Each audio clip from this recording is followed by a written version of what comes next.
Tonight on the All Kinds of Weather Forecast, we have senior writer and recruiting analyst from Gators Online, Corey Bender, joins the show to give us a preview of what to expect tomorrow on what could be a historic signing day for the Florida Gators. This is the All Kinds of Weather Forecast.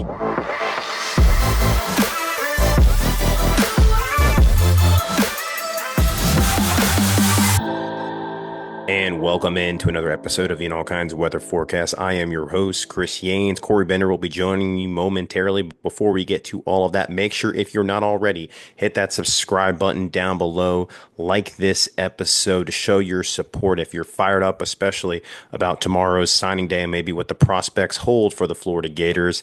And drop a comment.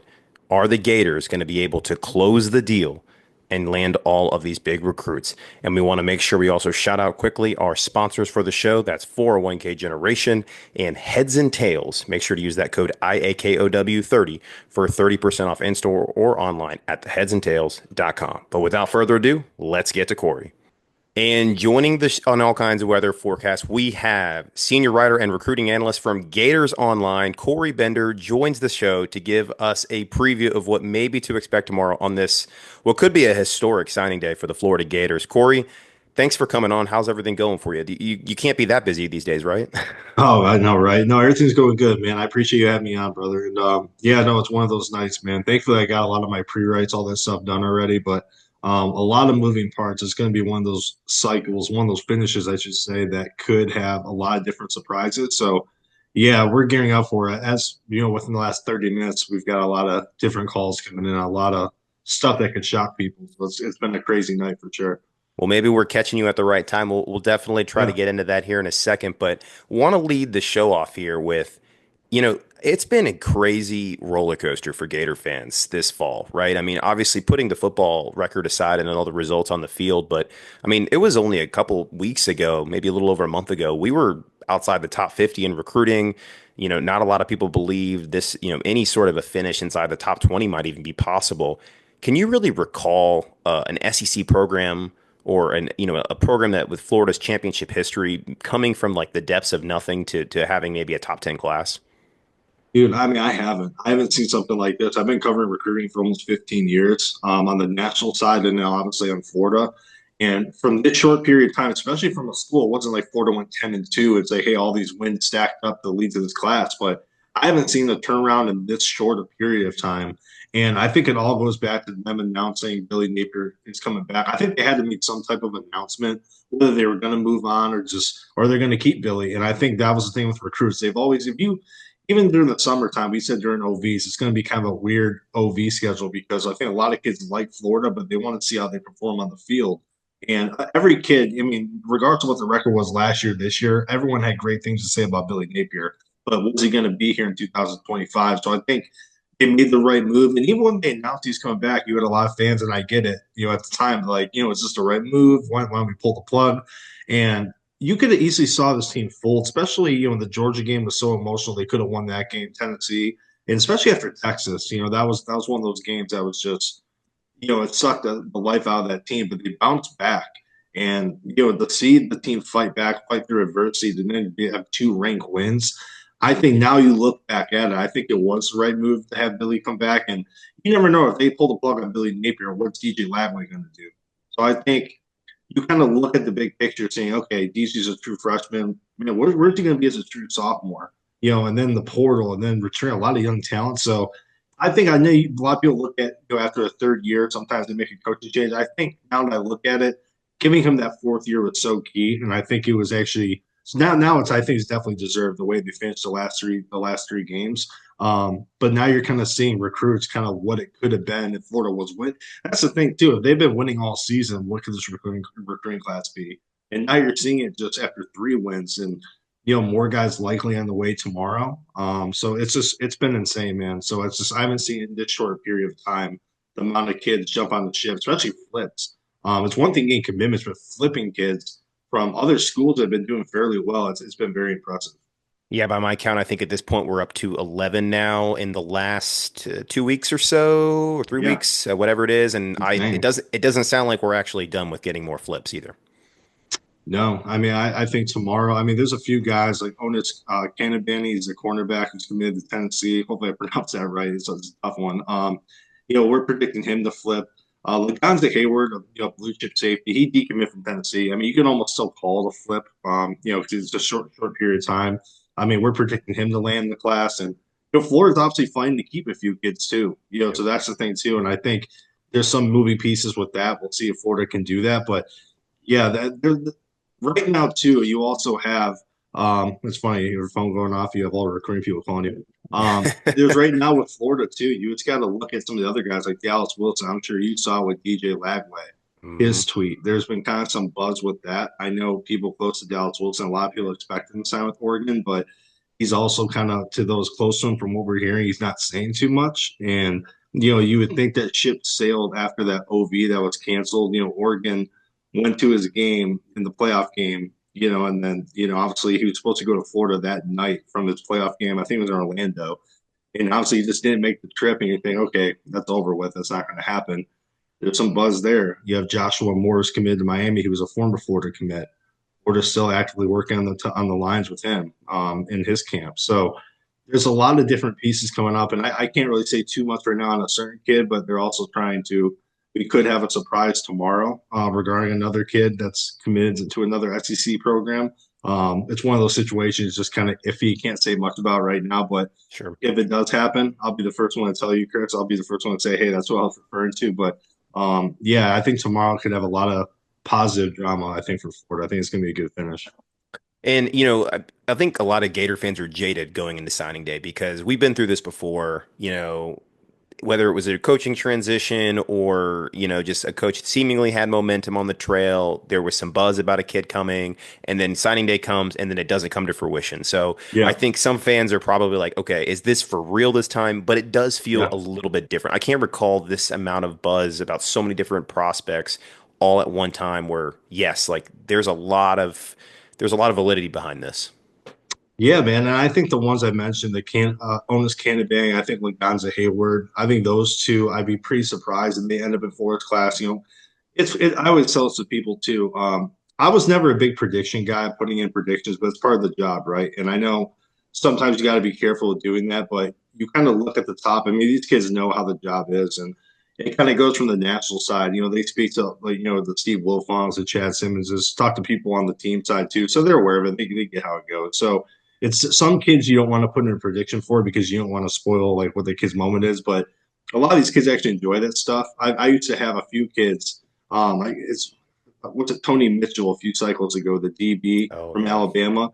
He used to always say to me and a few of our colleagues, like, "Hey, when are you going to put in the RPM pick?" Like they actually would like it. Like, "Oh, look, my percentage changed." So you would have situations like that. But I think I always tell people when you put in those picks, you better feel good about it because, like you said, it kind of stands on your record a little bit. And so I feel like that kind of says a lot. And then you have some people just put in picks just because, it's like, hey, I don't know too much about recruitment. Let's see if I'm correct on it. But I'm pretty calculated when I put my picks in. I think I'm at like 90% overall with like a few hundred. So I'm trying to keep it above 90. So I was like, I want to feel pretty good when I do that. So I picked for those two guys. I still feel good. I put in one today for Jeremiah McLeod to flip back to Florida. I think some people saw that. The people in I'm the only one right now, by the way, Chris. I'm letting myself an island with that one. I'll explain why. I talked to a few people in Gainesville, very close to associated with the program. They told me, "quote we feel good about that one. We feel like we get it done." And talked to a few people connected on the Georgia side too, and they were telling me earlier today, they're like, "Yeah, we're about to flip our picks back to Florida here in a little bit." That didn't happen yet because there's a kid by the name of Kevin Wynn, a defensive lineman, a big guy committed to Florida State. It's going to depend on that. If Kevin Wynn flips to Georgia from Florida State, then McLeod stays with Florida. I don't think they'll take both of them. And right now, it's looking like Georgia has a real good shot at that. Florida feels good; they're going to keep McLeod in the class. But then you have Kevin Wynn, the in-state kid. They ain't committed to Florida State for now, but he could flip to Georgia, and I think that's going to be the moving piece right there. I feel confident. I know Florida feels good, and I kind of said this in my piece. He's visited Georgia a few times, and I'm really high on McLeod. I think he's a really good player. I know Florida feels the same way, and Georgia. I mean, it says a lot. Georgia wants him too, but I feel like he took an OV there. He took a few unofficials. I feel like he would have flipped there by now if it was Yep. so concrete. And then Florida on this run, his story on Instagram with all Florida stuff, just really kind of pumping up the class. He's very close with Hilton Stubbs. That's something else I think a lot of people don't know. So I think right now I feel good about him going to Florida, but it's kind of a toss up. And then you have Nashawn Montgomery, the wide receiver. With him, I think he sticks with Florida. Louisville is pushing hard, but I think he sticks with Florida. And this is one of those cycles. I think the one Chris will probably talk about is Solomon Thomas. I know you're probably going to ask me about him. I think I put him in my mock class today because I don't think anyone really knows what he's going to do. LSU has buzz, but I've talked to people about this a lot. Everyone calls him a mama's boy. He's mentioned to like even the spring. A lot of kids from Jacksonville and Florida's roster, staying close to his mom. I don't know the exact situation about it. I know his mom has kind of had some health stuff in the past, and I don't know exact details behind that, and understandably so. But like I know you got to think about that a little bit. And I just think the LSU situation, I mean, I have to go to LSU. It just doesn't really make much sense to me. Like, it's LSU, NIL, all this stuff. I mean, LSU's LSU, but I just think Florida checked so many boxes for him. So I'm not putting in an official pick for him. 'Cause I can see him sticking with FSU too. I mean, he's a wild card. I know NIL is going to be a big thing, but I know Florida's still actively working LSU, all three of those schools. I think he's the one tomorrow afternoon. We'll see what he does. But he'd be the one that would kind of, I think I think you can call it a jackpot if Florida could somehow get him in the class. And we won't know. I think it's late afternoon when he's announcing, Chris. So we'll kind of see how that falls. But I think just all those names I listed, man, you can just tell it could be an eventful day. You're not going to get them all, but like I say, Florida, just to go off your point, where we were a month ago to now, it's like two different programs. It's not even the same thing. It's crazy how everything has changed the cycle. No doubt. And with Solomon Thomas, a five-star offensive lineman, Florida hasn't signed a five-star offensive lineman since Martez Ivy in 2015. So just I think that alone would be pretty historic in that, it hasn't happened in a couple coaching cycles now for Florida. And they've been close with a few of them too. I mean, if you look the last couple cycles, they've been close with a few of them.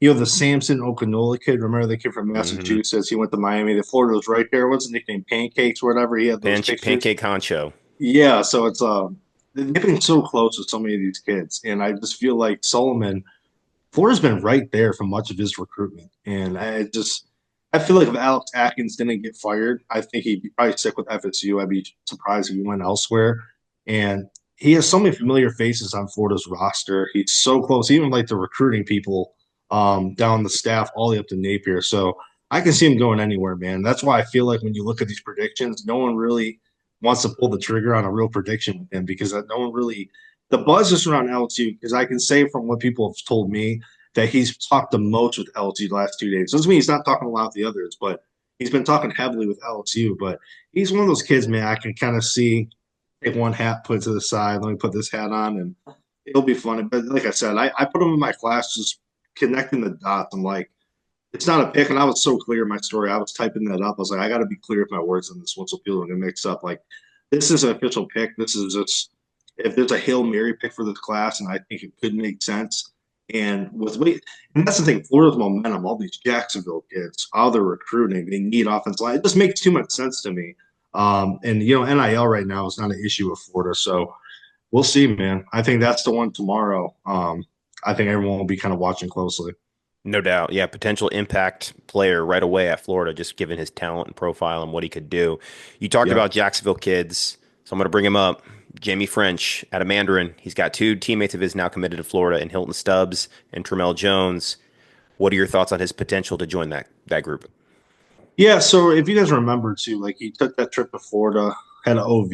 I mean, it went very, very well. And you would almost think too, with now having Hilton Stubbs committed, you would almost think, oh my God, just shoe in. Like now this is too good to be true. But from what I've heard, he made that return trip to Texas. From what you know, from what I've heard, that kind of solidified things. I know the people on the Texas side feel good about him sticking with Texas, but I know a few people close to Jamie said, "Hey, it's not over till it's over until signing day. We'll see what happens." But I think all buzz right now kind of points towards Texas, and I'm sure it's not easy for him. I mean, he sees the buzz. His teammates are going there. The whole DJ Lagway effect. That's another one too. You look at making sense you would almost think when you're predicting a class, I think a lot of people will put Jimmy French in it, but you connect. It has to be you have to connect with people outside the Florida realm too to really get a real clear picture. And I mean, there's optimism in Texas.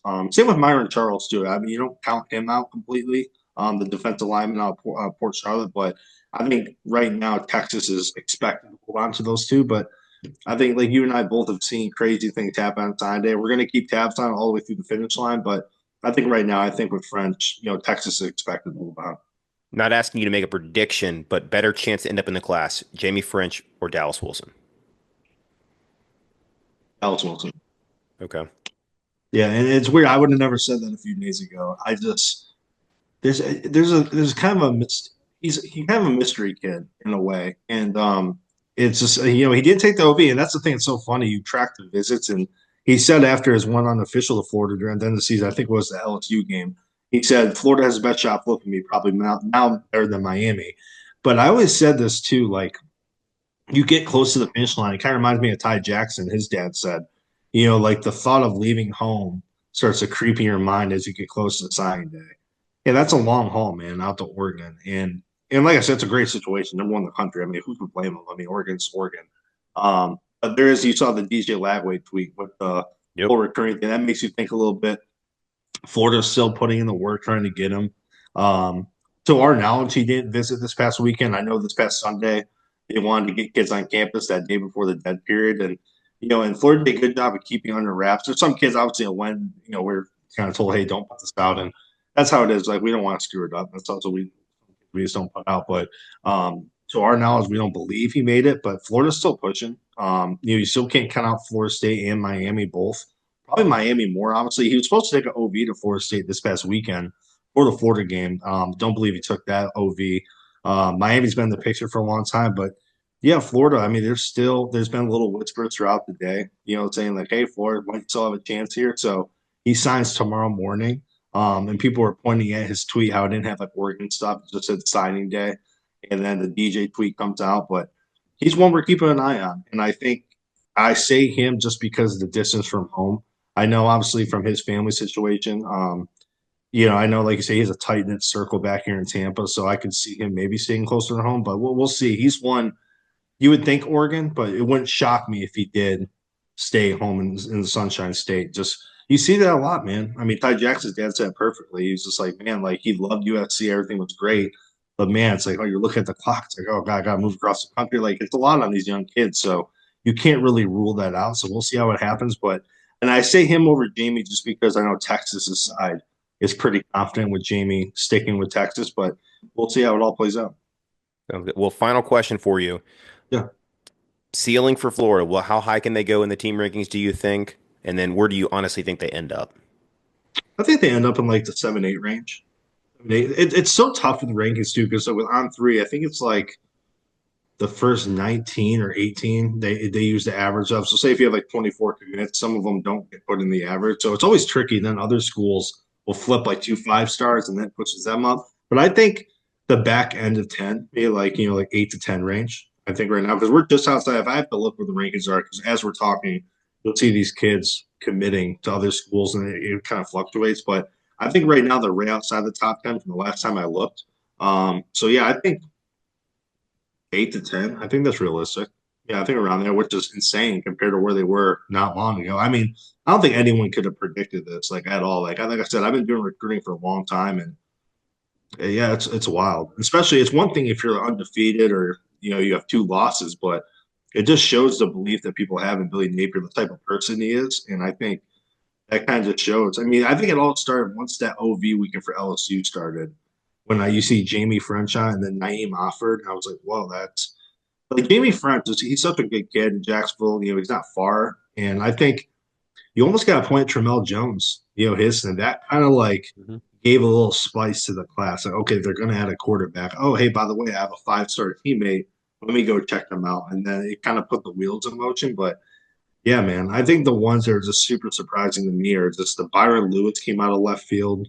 That one was he took 2 visits and that was it because they offered him was it last December and I kept in contact with him. Florida didn't even make his top 10 initially. Like they were way out of it. And then he took 2 visits and here he is in the class. And Jahari Medlock and those kids were expected. Florida was in the mix for them, towards the end. But these late additions, I mean, I don't think anyone had predicted it, man. So I think we're all witnessing something special. I joked on the last show here. I said maybe one day they're going to write a book about all this. Like if Napier goes all the way, wins a championship here at Florida, like to come from the point of basically like having the buyout money essentially secured, and you're going to be potentially fired with another loss, and then he Yeah. survives, gets the letter from Scott Strickland, and then pulls in this recruiting class. I mean, it's an outlier in college football. Yeah, no, absolutely. No, it's something I don't think I've ever witnessed too in the last like 15 years. So we'll see how it all finishes. I think the season next year is pretty favorable in a way compared to this year, obviously. So yeah, man, we'll see how it all plays out. It'll be fun. It will be fun indeed. Well, Corey, thank you so much for joining us here on the In All Kinds Weather Forecast. Before we let you go, let the fans know where they can find you and all your great work. Yeah, no, Gators Online, we're running a deal right now. It's like $1 for 7 days. So obviously get you through sign day and the rest of the week, which sign day is 3 days. So you never know. Some kids might postpone and do it the second or third day.